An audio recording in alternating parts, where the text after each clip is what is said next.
Right, day 3, third weekend. Went back to Smart yesterday, picked up the remaining parts that hadn't come in. So we've got the side brackets. This one's actually alright. It's not too bad. It's slightly bent, but I thought for like 20 quid where it is, I replaced those. That one was just mangled, so I've got a replacement for that. This is exploded into a million bits, so I've got a new one of those. And that goes somewhere like.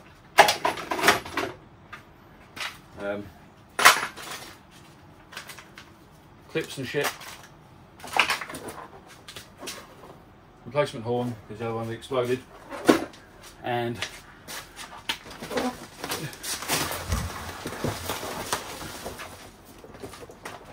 replacement full front bumper.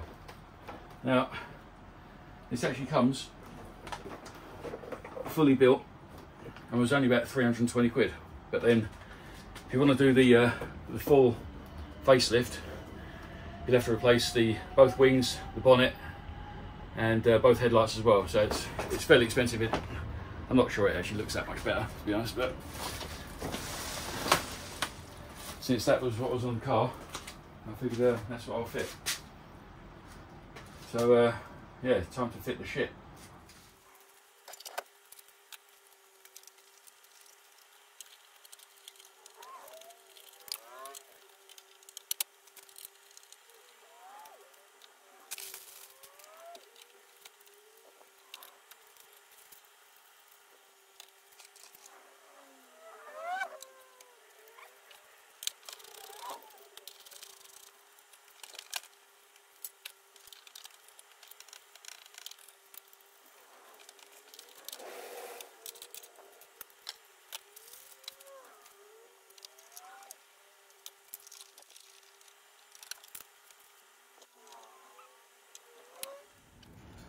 Okay, 2 horns. I've decided to have one on each side. The original horn was in this area, so I think I'll stick with that. I'll probably use that bolt with the hole there and have one each side. Now the issue is that's quite a large elongated hole. I don't really want these rattling around, so what I'm going to do, even though it is an elongated hole, I'm going to use one of these. Now what this is, it's like a rivet. It's called a riv nut. You place it in the hole, and as you squeeze it, it pulls it back, expands it out, and should wedge it in the hole.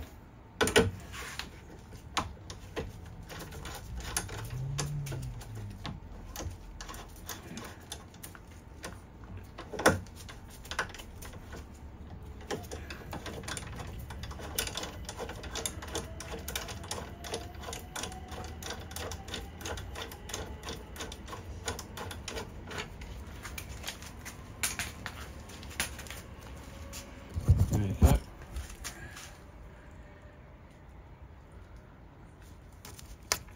Absolutely rock solid. So we can sit, stay.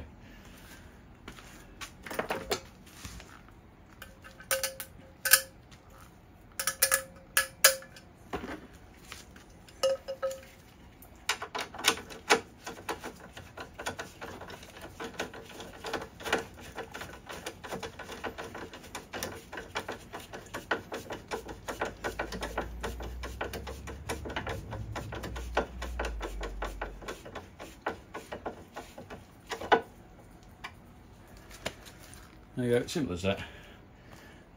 It's clear of the overflow tube, it doesn't rattle. I just need to do it on the other side. However, obviously I've already tested it.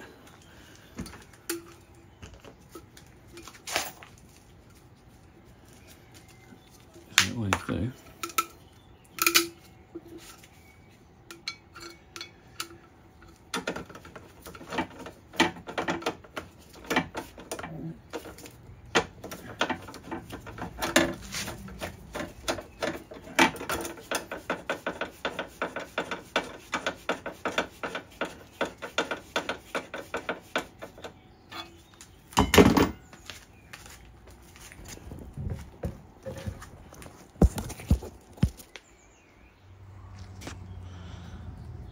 you go, nice.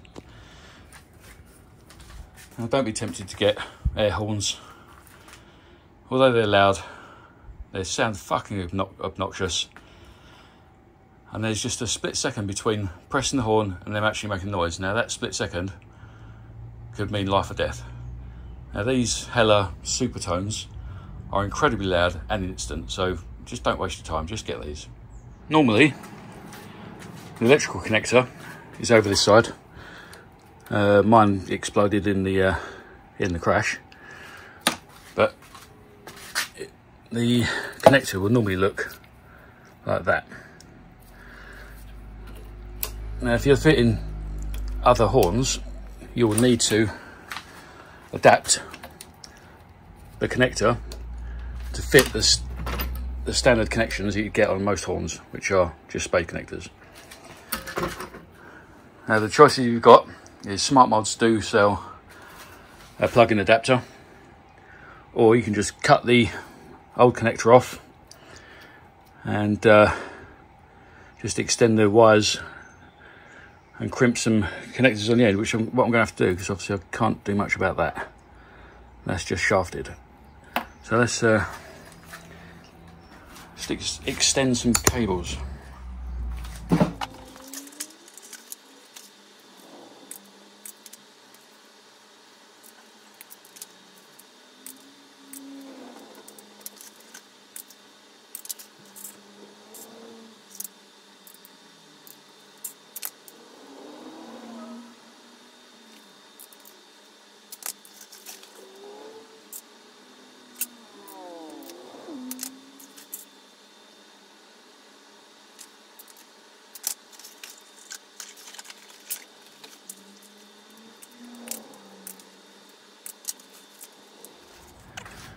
Okay, these are the cables made. I actually need to cut this old one off and connect it all up. What I'm going to be using are these little connectors here. They're heat shrink tubing. Now the blue bit is actually glue. The silver part is solder. Low melt solder, and you push your cables in each side, making sure that the connections actually in the wire are passed through the solder connection. Then you heat up with a heat gun, and it shrinks the tubing around the wire, and then melts the solder, and then melts the glue to make it a nice weatherproof joint, hopefully.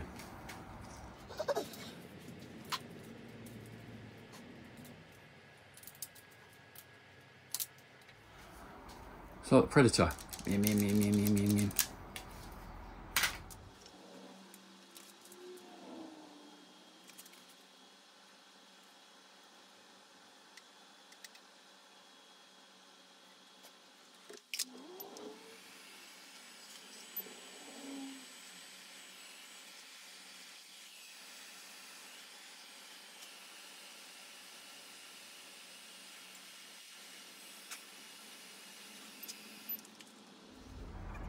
Now just let it cool down.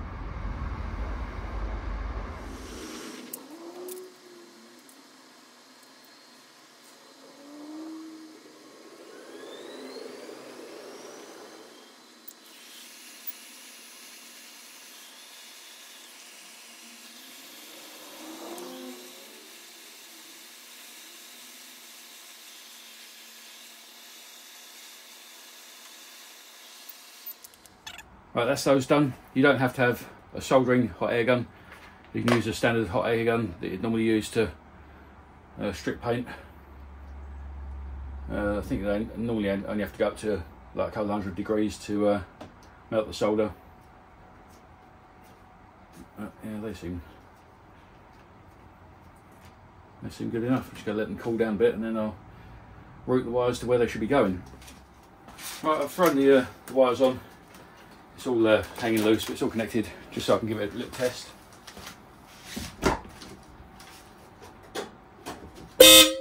Yeah, that works. Christ. I have to do now is just tie these cables up so they don't rub on anything, don't get caught in anything, and then you are complete.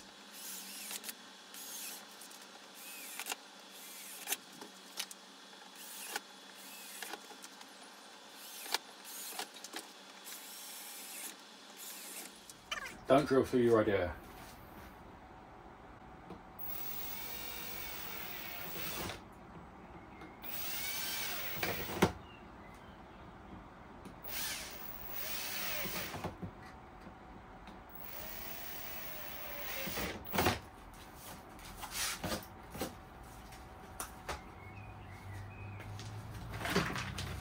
Now I'm not using any old zip ties. These ones are special.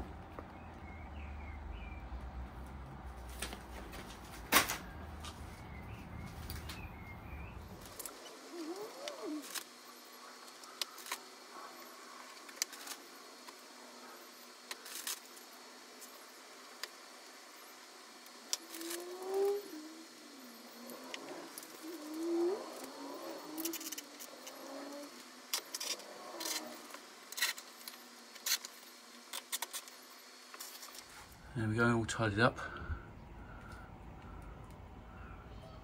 Nothing's rubbing. Right, we're now going to sort out the air conditioning. Unlike the previous versions of the Smart, when you used to turn the air conditioning on and it didn't have enough gas, it would let you know. It would flash the light and turn itself off. But on this version, because it's a Renault and therefore French and shit, you can turn the AC on and the button says, yeah, that's fine, it's on. But actually, nothing is happening at all. I mean, obviously there's nothing happening because I took the radiator off and there's no gas in there. But it, you know, quite happily tell you the AC's on. There's no errors on the dashboard telling you there's no errors.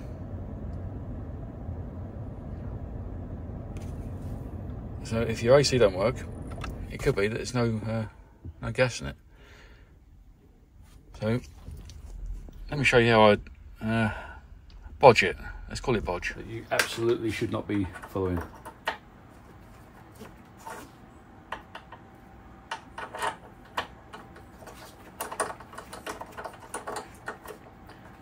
You probably won't have the tools to do it anyway. What you should really do is just take it to your local Quick Fit or something and just get them to do it. But I will remove both of the valves, one on each side. That's the high pressure, this is the low pressure.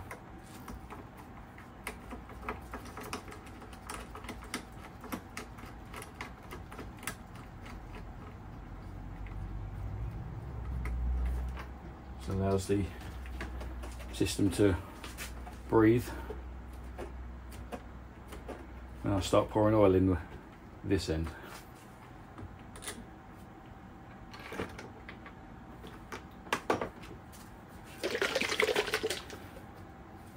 Now there's a nice little website called Evolution, and it tells you how much oil and gas to put in. On the electric ones, they've got a smaller system, so you only have to put in 100 millilitres of oil. We're not really worried about the amount of gas because air conditioning systems are generally pumped up to a certain pressure, and on the refill kit you can buy, it's got a little gauge on it that tells you if it's a decent pressure or not, so just ignore everything else except for the gauge.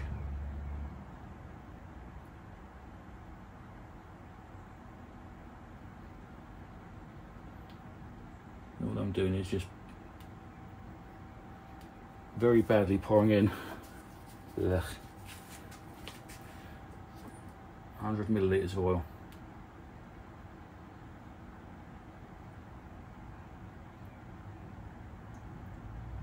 And how do I know it's exactly 100 millilitres? Very easily. I don't.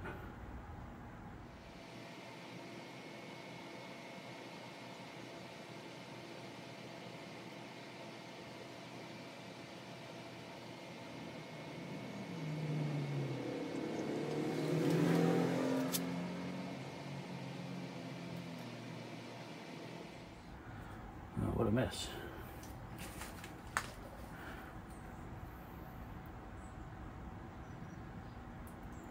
It has to go in very, very slowly. Still don't stop me making a mess.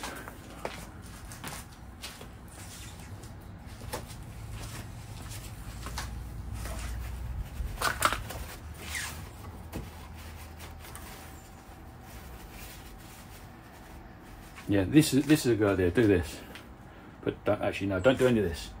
Ignore all of this. This is ridiculous. Yeah.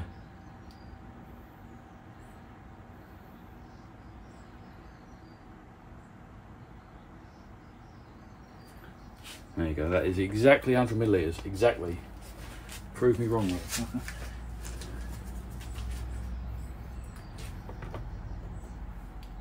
Right, now we have to replace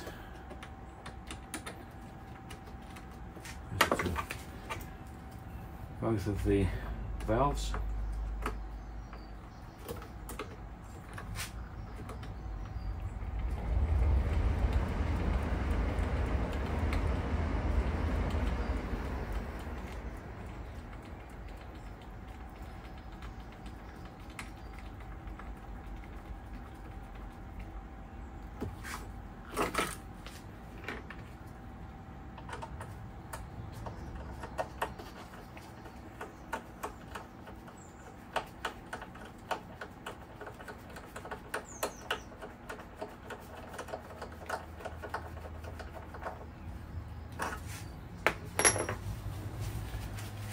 I'll just tidy up the mess you made.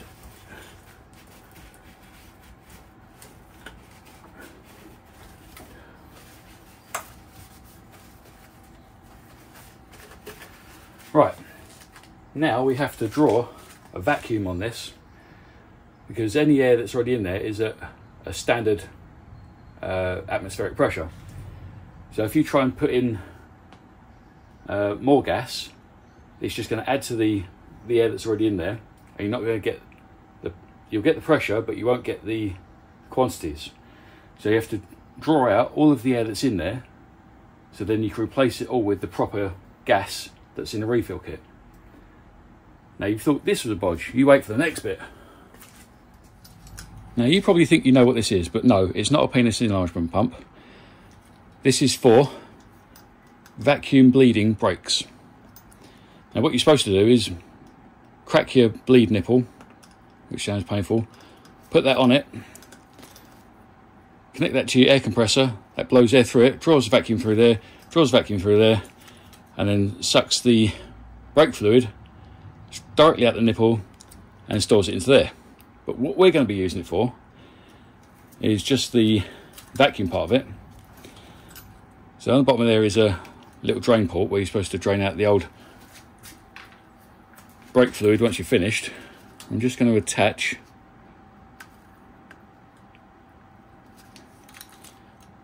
a vacuum pressure gauge.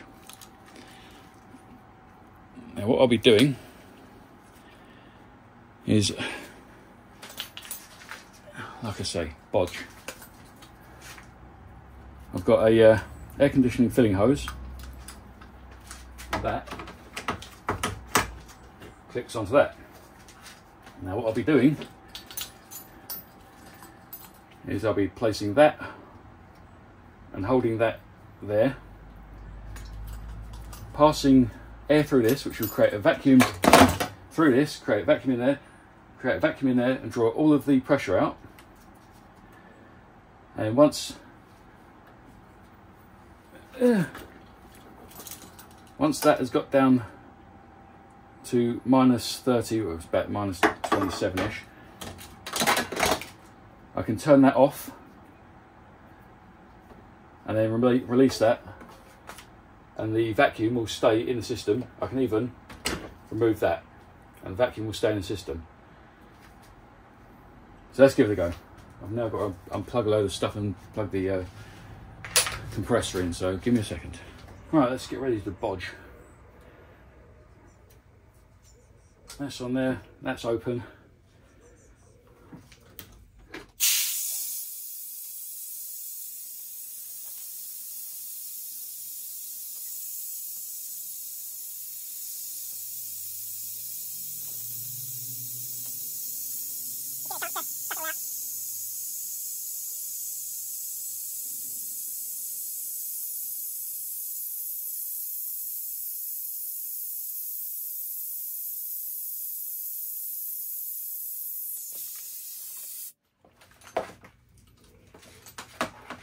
Okay, well that is now under vacuum.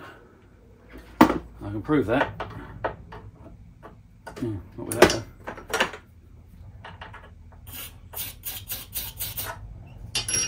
That does mean I have to do it all again.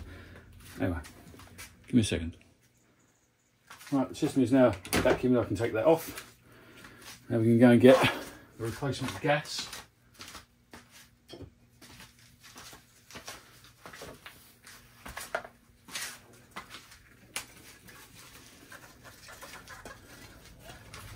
Now you're supposed to unscrew it all of the way.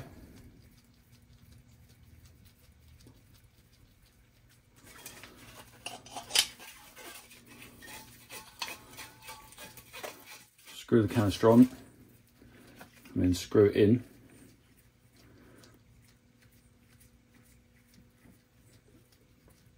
And now that has pierced the canister. So if you did open it up, you get some of the stuff coming out. And now we can reconnect it to that.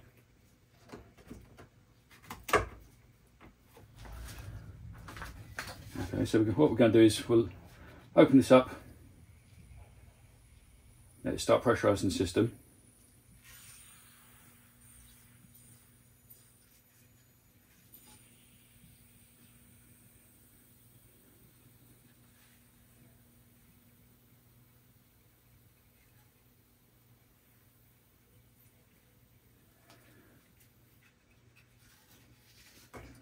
And then once it's got up to a certain point at the top of the green, just turn it off. And you need to turn the car on, turn the air conditioning on, just let it cycle, and then we'll check the gauge to see what levels we've got.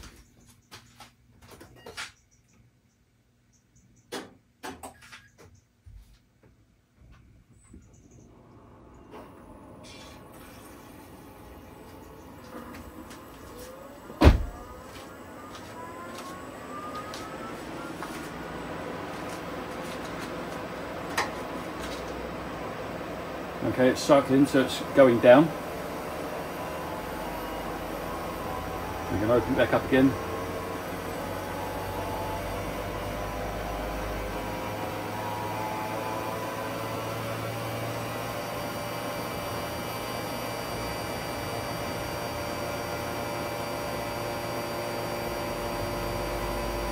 We're just going to let it fill.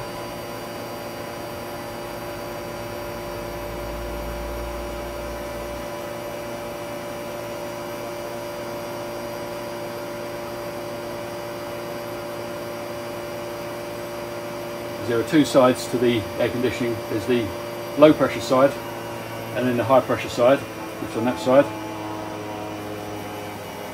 And you can hear the gas getting around the system properly.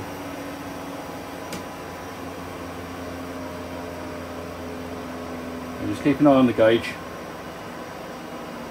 It will fluctuate in the green, and once the compressor has picked all the gas up, it will then settle down, and once you've got to the top of the green, just turn it off. Keep an eye on it, just make sure it doesn't go down.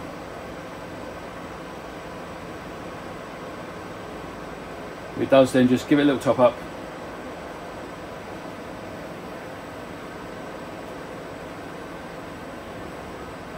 Doesn't say anything about doing it upside down or shaking it, but it seems to help.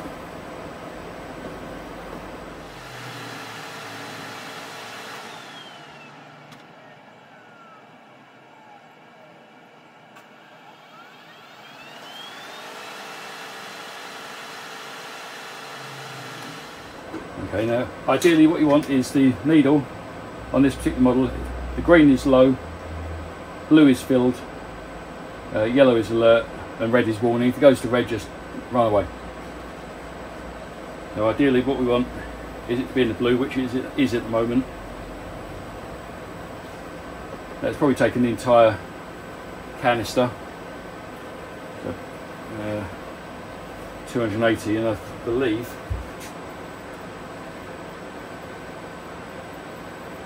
the car is expecting about 400, so Yeah, 440.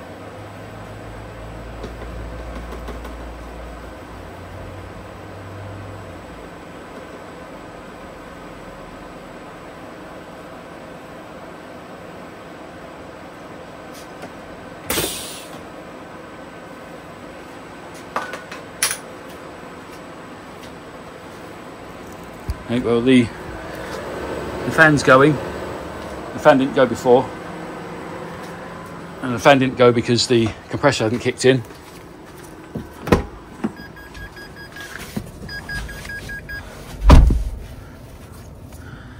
Okay, let's put it to that.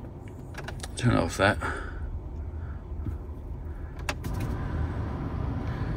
Turn it up. Now remember, before it was around 20, 22. What have we got now?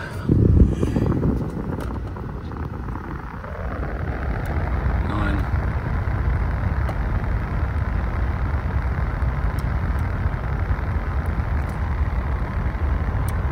8.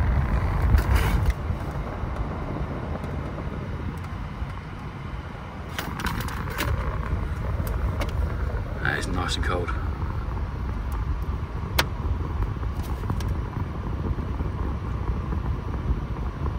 Massive bodge, but if you've got the tools, you don't mind bodging. That works really well.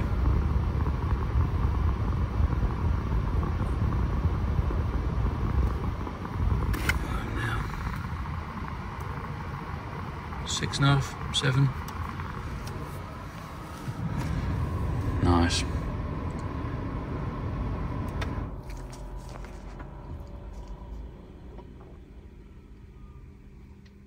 Yeah, sounds about normal. One side would probably be a bit warmer. Yeah, that's a bit warm. That's a bit cold. Put the caps on.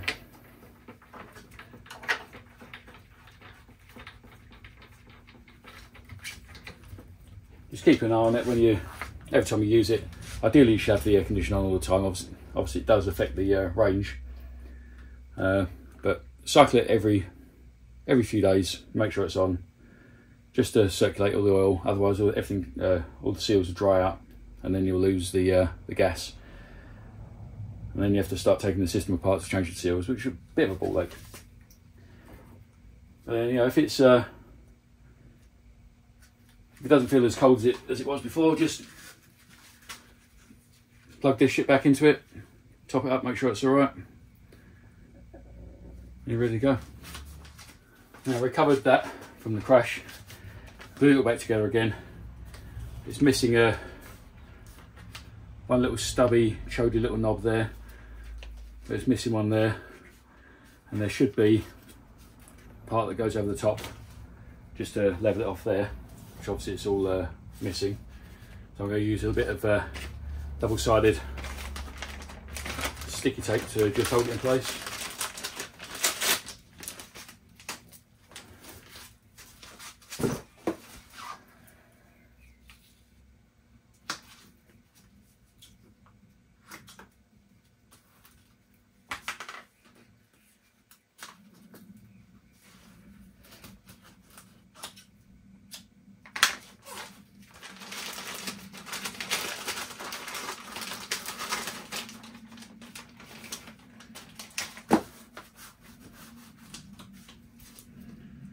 This is the hard bit.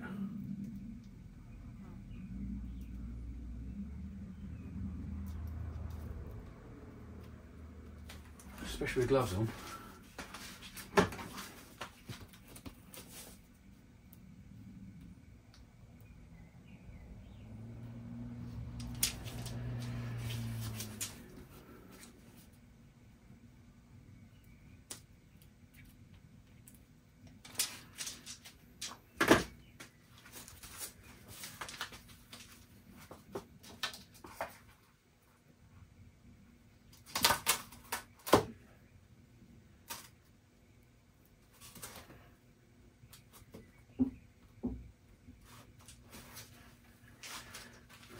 Right, if you've got a zip tie big enough, you can always put a zip tie around it. That seems to be okay. I'll consider the zip tie in a minute. Yeah, I've drilled a little hole, stuck a zip tie through it just to hold it in place. Okay, now I've got the GPS antenna. I think what I'm going to do is place it on the around there somewhere, loose cable up the back and route it around. That's where the original cable comes from. I'm just going to sand this back so it sticks down nicely.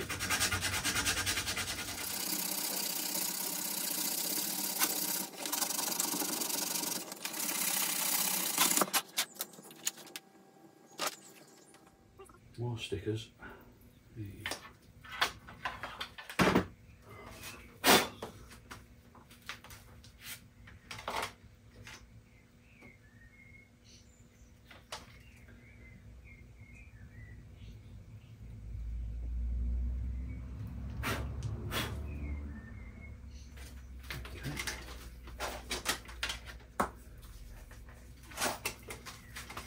This is the original cable.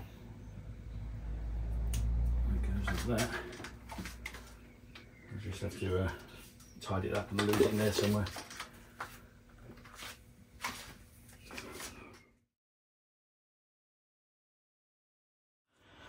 So went up into the loft and found a headlight, and check it out, it's one of the LED ones and it bolts in absolutely perfectly. But then look, I only found the other one as well. That lines up, that lines up, that lines up. Now I know one of these. This one you can get from Smart. I think they're about 250, 260, something like that. 5 days from Germany. This one on the other hand, same price, but none in stock. Can't get it anywhere. And they're not expecting any. Well, what fucking good is that? Now the issue is, all those years ago when I was trying to work out how to make these work on an older car, I know I blew up one of these headlights. Now I'm hoping it's that one. Now this one actually didn't have a the ballast attached to it, and it was still in the box, so hopefully that one's okay, because I can get that one in 5 days. I just plugged that one in and the indicator worked once and then didn't work, and the lights didn't really work out as well as they should do, but it could just be the coding. I've got a feeling that even though it's on the facelift car, there probably still needs a bit of coding with DDT for all, so I'll have to look into that. I'll have to find a ballast for that one and try them out. But I don't really want to put the front on the car yet, because I want to take the door panels off tomorrow and change the speakers over for something a little bit better. I've got a bunch of the speaker adapters there, but I absolutely cannot find the wiring adapters. They're amongst this shit somewhere. I mean, look how much shit I've got.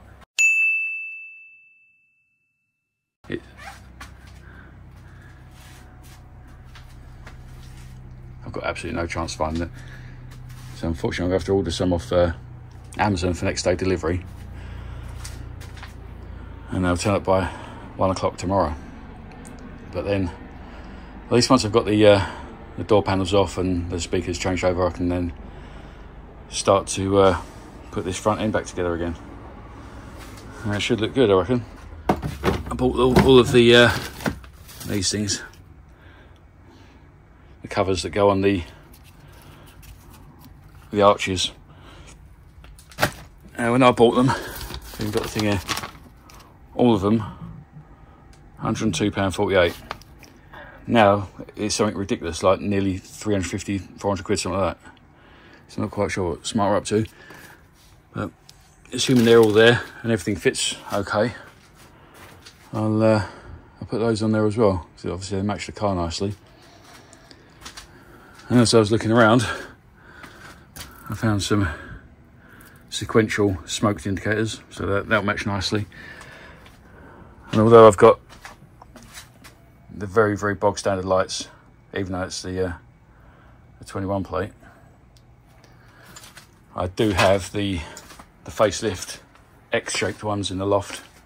I'd never fit it to anything, so that'll have to go on here as well, assuming that I can get these headlights to work. So yeah, until tomorrow. Could not be any better. They're not touching. It's like they're designed for it.